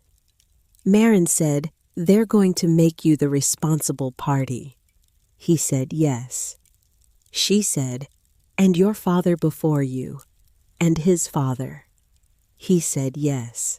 She said, 3 generations of Pruitts administering this valley, and not one deed in any of your names. He looked up at her. He said, "My father worked collections for the Harlan family. His father before him. I have never held a deed to anything in my own name. Not a house, not a plot of land, not a building, nothing." He said it like a fact, not a confession, not an excuse, just information that had been sitting inside him for a very long time, accumulating weight, and was finally being set down because he was tired, and because the room was right, and because there was no longer any point in carrying it. Marin looked at him. This was what Corey had meant about men like Pruitt, about persistence without bravery. He had spent 52 years executing the will of a system, and he had never once stopped and looked at what the system was doing, or what it was doing to the people underneath it, or what it was doing to him. He had just kept moving because that was what you did when you only knew one direction, and nobody had ever required you to stop and name it. She did not hate him in that moment. She wanted to, maybe. It would have been simpler. Hatred had a clean shape. Hatred fit easily into the story of what had happened here to her family, to the families on the North Road to Rowena's family, 40 years before any of them. But she couldn't quite manage it. What she felt was something more complicated and less satisfying than hatred. A kind of grief for what a person can become when they never ask the right questions. When they just keep going, because going is easier than stopping and looking. When they choose persistence over the harder, braver thing of sitting with what they have actually done. She was not here to save Wallace Pruitt. She was not here to fix him. She was not his confessor, and she was not his judge. She was here for something specific. She unfolded the voluntary statement and placed it in front of him. She said, "This says you were aware of the prior land claim on the properties administered by Harlan Valley Land Office, that you were directed to prevent the discovery or surfacing of that claim, and that the administrative challenge against my property was filed without legitimate legal standing." He read it. His hands stayed still on the desk, not reaching, not retreating. "Marin said you signed this and what happens next happens in Santa Fe. Not here. Not in this town. not to these families as a years-long territorial court proceeding that costs everyone time and money they don't have. It goes to the right level. It gets handled correctly, he said. And the Harlan family. She said that's between them and Santa Fe. He said, and me. She said that depends on what you do in the next 5 minutes. He read the statement again. She waited. This was the patience her father had tried to teach her for 20 years. Not the patience of hammer work, though that had been the lesson it traveled in. The real patience, the kind that lived underneath all the practical things. The patience of sitting in a room with something important hanging in the air and not reaching for it, not pushing, not filling the silence with words that would scatter what needed to settle. Just waiting, trusting that the space she had made was the right shape for what needed to happen. Trusting the room. Trusting the 30 people in the street outside who were standing in the cold morning, not because anyone had asked them to, but because they understood, in the way communities understand things that go deeper than language, that this was the moment, that this was the place, that where you stood in the next 10 minutes was going to be part of the history of this valley for a very long time. Pruitt picked up the pen. He looked at the window one more time. Then he signed. The same flat, efficient hand, the same practiced motion, the same signature he had put on how many notices, how many claims, how many documents over 20 years of this. He signed this one too, with the same motion, the same pen, but this one meant something different. Marin picked it up, folded it carefully, placed it in her satchel next to the parchment and Clement's document and Father Cormac's affidavits. She was about to pick up the hammer. Pruitt said, "Wait." She stopped. He opened the bottom drawer of his desk, the one she hadn't noticed. The one that didn't match the precise arrangement of everything above the desk surface, everything visible, everything performing. He reached in and took out an envelope. It was old, not ancient, but held. The kind of held that meant it had been kept deliberately in a specific place over a specific period of time. He set it on the desk. He said this came to the office in March of this year, addressed to the Federal Land Commissioner in Santa Fe. I intercepted it before it went on the stage. Marin looked at the envelope. Her name, written on the outside in handwriting she would have known anywhere, would have known in the dark, would have known with her eyes closed. Her father's hand. She said nothing. Pruitt said, "I don't know why I kept it. I should have destroyed it. That would have been the practical thing." He paused. "I've been practical my whole life." He said it like someone finally hearing themselves say something they had been thinking for a long time. Marin reached out and took the envelope. Her hands were steady. She was proud of that. Somewhere under everything, she was proud of the fact that her hands were steady. She opened it. One page. Her father's handwriting.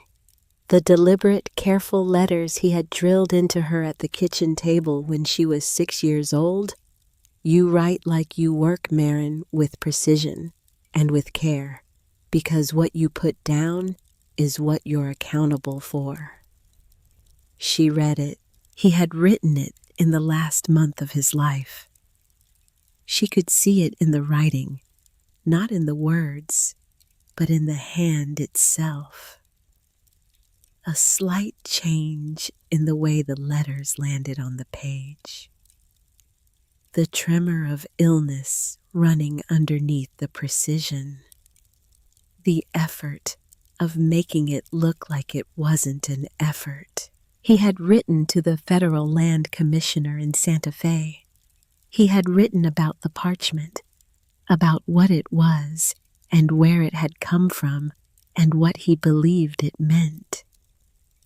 He had explained carefully and specifically why he had held it for 15 years and why he believed the time was now. He had referenced Clement's testimony. He had given the location, approximately, enough for someone who knew where to look, and at the end, he had written, "I don't know if she's ready yet, but I think she's close. She is the most capable person I have ever known. She just doesn't know it yet. I expect by the time this matters, she will have figured that out for herself. She always does." Marin stood with that page in her hand for a long time. The forge, the 20 years, the lessons about patience and timing and reading the structure and seeing what was really there. The key worn smooth in the lock it had never been used in. 3 lines in a sealed room. He had known all of it. He had known what she would find and what she would do with it and who she would become in the doing of it. Not because he had arranged it, because he had watched her for 20 years and he knew who she was, and he had trusted her with the most important thing he had to give. Not the parchment, her. He had trusted her with herself. She folded the letter, set it in the satchel with everything else. She looked at Pruitt. She said, "Thank you." She meant it. Not warmly, not forgivingly, but genuinely, because he could have destroyed the letter. He had kept it instead in the bottom of a drawer under 20 years of neat stacks and polished surfaces and performed authority. And she didn't know exactly why he had kept it, and maybe he didn't either. But he had, and that was something. She wasn't sure exactly what, but it was something. Maybe it was the bravest thing Wallace Pruitt had ever done. Keeping the letter, not destroying it when destruction was the practical choice. Holding on to the evidence of someone else's truth when it would have been so easy and so logical and so perfectly in keeping with every other decision of his life to let it go. Maybe that counted for something. She picked up the hammer from the edge of the desk. She said, "I hope you find something that's yours. A deed, a piece of ground, something with your name on it that nobody can take." He looked at her. She couldn't read what was in his face. It had spent too long being unreadable. But there was something there. Some small, quiet shift, like a window opening somewhere in a house that had been closed up for a long time. She walked to the door. Corey, Blythe, Father Cormac, Holt Creech. They followed her out into the cold, clear morning, and the 30 people in the street looked at her, and she looked back at them, and she didn't say anything. She just nodded once, and that was enough. They understood. They always had understood. They had just been waiting for someone to stand in the right place at the right time so they could understand out loud. The Harlan Valley Land Office closed its doors 11 days later, quietly. The way things close when there is nothing left to hold them open. Pruitt was gone before the sign came down. Someone said north. Someone said west. Nobody knew, and after a while, nobody was asking. The documents arrived in Santa Fe with Blythe's brother's endorsement and a stack of affidavits and Clement Delvane's 14-year-old testimony, and the parchment from 1791 that Brother Amon Reyes had wrapped in oilcloth and trusted to the future. The federal process was slow, the way federal processes always are, grinding and careful and deeply unsexy about it. But it moved, and the direction was right. The families on the North Road stopped paying rent. The families on the South End stopped the week after.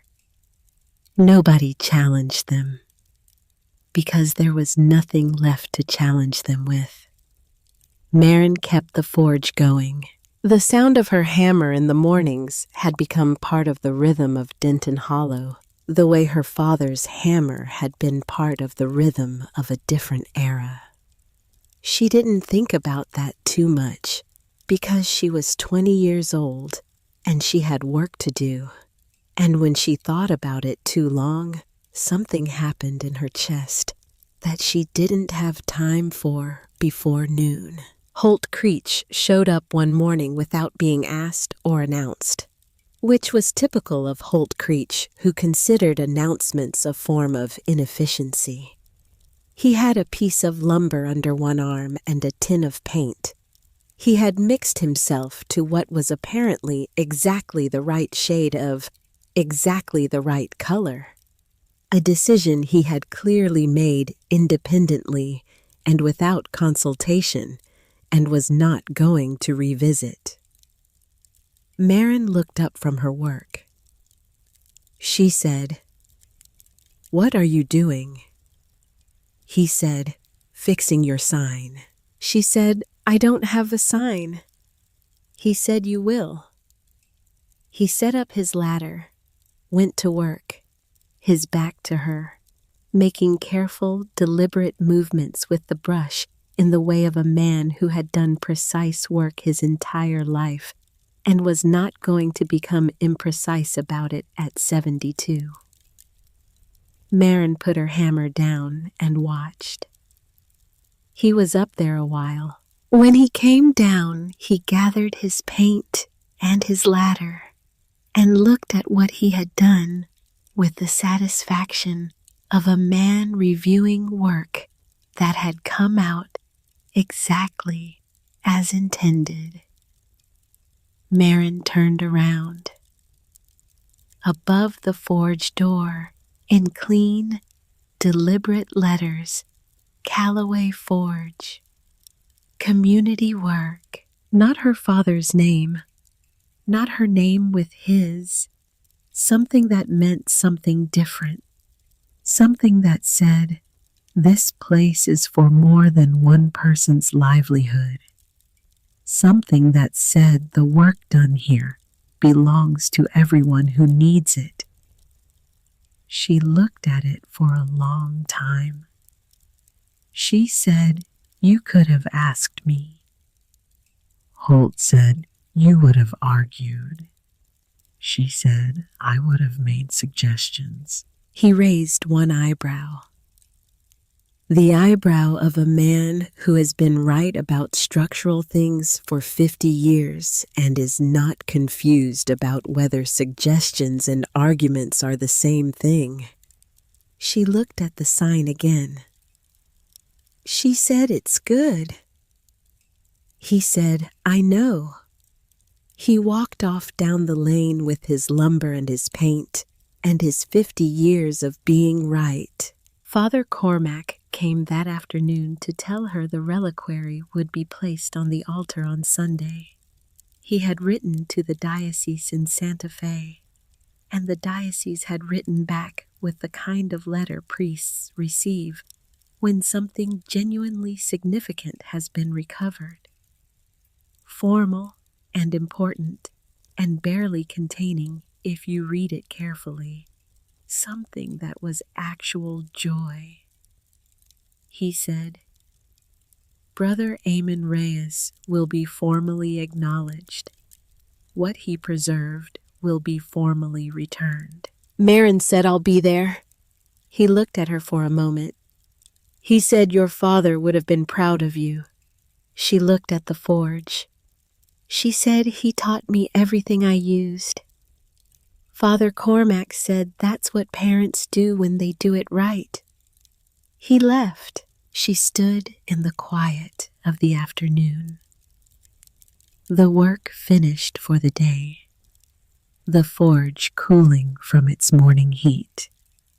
The smell of coal smoke and hot iron that she could not remember not smelling, that she thought she would smell for the rest of her life in the particular way that the things that shape you early never quite leave your senses. Corey came at dusk. She came most evenings now, sometimes with food, sometimes without. She sat on the step outside the forge door, and Marin sat beside her, and they watched the last light leave the sky above the mesa line. Sometimes they talked. Often they didn't, because that was the thing about Corey Delvain that had taken Marin a while to fully understand. She was not a woman who needed to fill silence. She had lived with a quiet man for many years, and she understood that silence between people who trusted each other was not absence.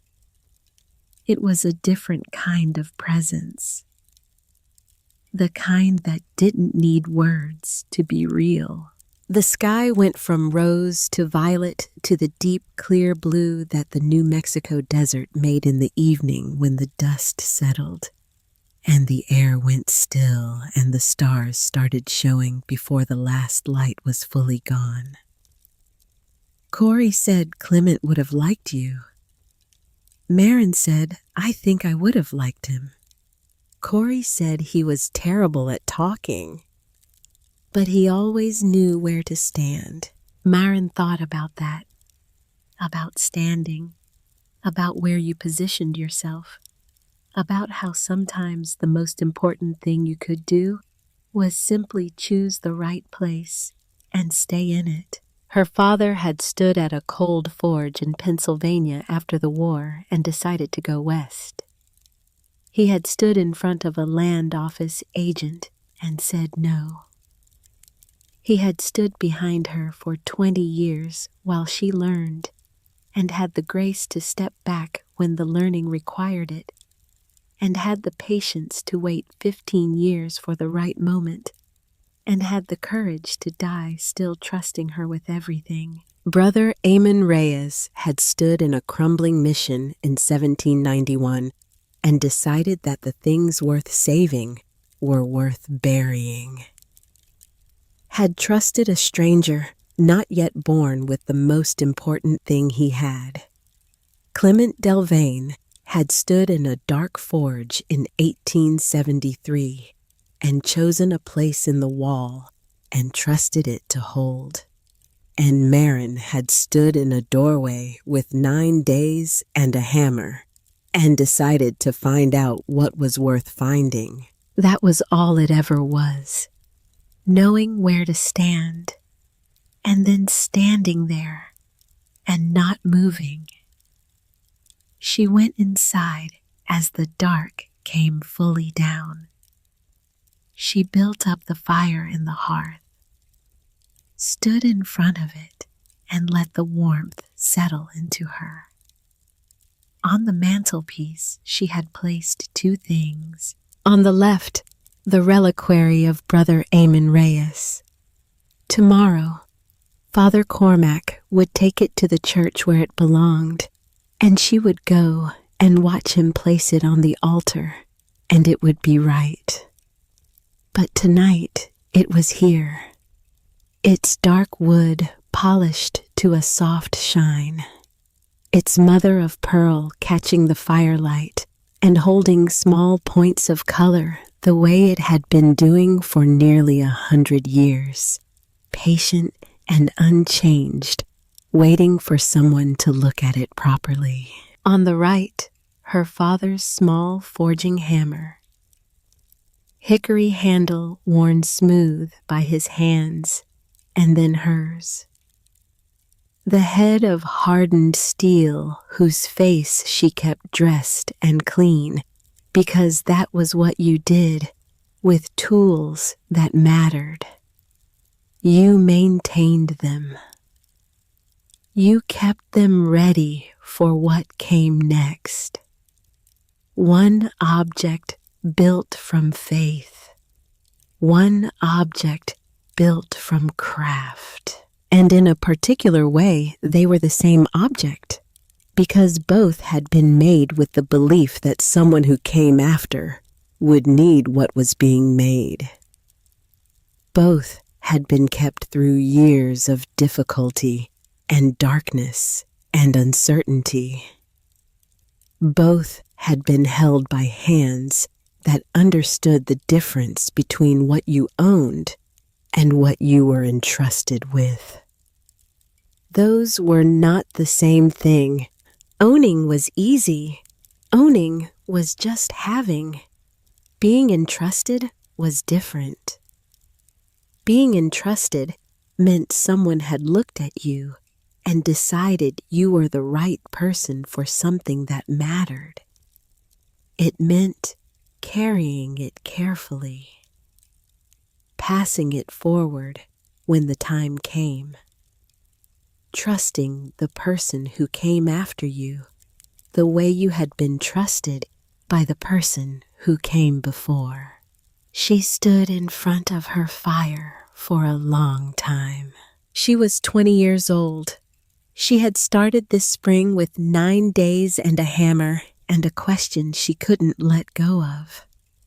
She had a forge now, a home, a community that had found its own foundation again after 20 years of standing on someone else's accounting of what it was worth.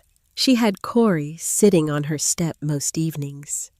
She had Blythe Horn with her steady eyes and her leather document case, and her brother in Santa Fe who was not entirely retired. She had Holt Creech, who had put her name above a forge door and had the nerve to be satisfied about it. She had the memory of a monk she had never met who had trusted her across a century with everything that mattered. She had her father's voice in her ear every single morning. Look at the structure, Marin. See what's really there. She picked up the small hammer. The weight of it was exactly right. It had always been exactly right. She thought about the sealed room, the way it had looked in the candlelight that first night. Not threatening, not haunting, just a question shaped like a door waiting for the right person to ask it at the right time. Some things were just structural problems waiting for the right tools and a steady hand. She put the hammer back on the mantelpiece between the reliquary and the edge of the shelf. She went to the door and stood in it for a moment.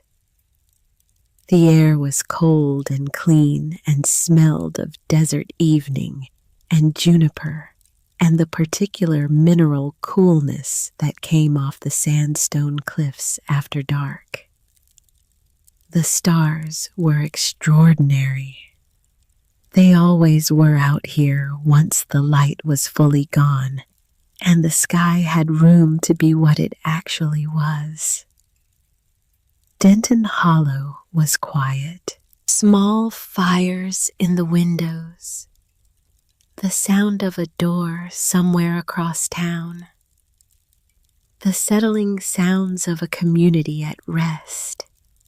A community that knew now with papers on file in Santa Fe, and a forge that rang clear every morning, and 30 people who had stood in the street without being asked what it was standing on. Not borrowed ground, not someone else's accounting, its own. Marin stood in her doorway and listened to it. Then she went inside and closed the door. Tomorrow the hammer would ring again. The fire would come up hot, and the work would be there, and the work was the point. And the point was to do it well, and to do it every day, and to be the kind of person your father believed you were, and your mother would have been proud of, and Brother Eamon trusted across 100 years of darkness, and Clement hid things in walls for, and Corey Delvane sat on your step at dusk for without needing to say why. The kind of person who knew where to stand and stood there. Tonight was enough.